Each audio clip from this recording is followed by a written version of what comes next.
June 4వ తేదీ ఫలితాలు టీడీపీ కూటమి అధికారంలోకి రావడంతో వేణుస్వామి జనాలకు బహిరంగ క్షమాపణ చెప్పారు. జగన్ అధికారంలోకి వస్తారని చెప్పిన వేణుస్వామి జాతకం తప్పైంది.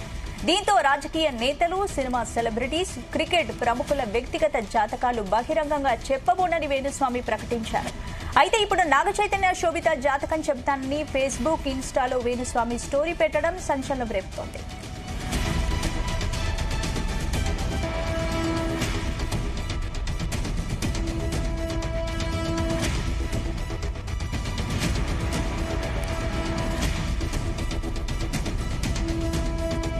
చంద్రబాబు నాయుడు గారి జాతకాన్ని విశ్లేషించడంలో నేను ఫెయిల్ అయినందువల్ల ఇక మీదట నేను పబ్లిక్ ప్లాట్ఫామ్ లో ఎవరి గురించి కూడా వ్యక్తిగతమైన జాతకాలని నేను విశ్లేషించను.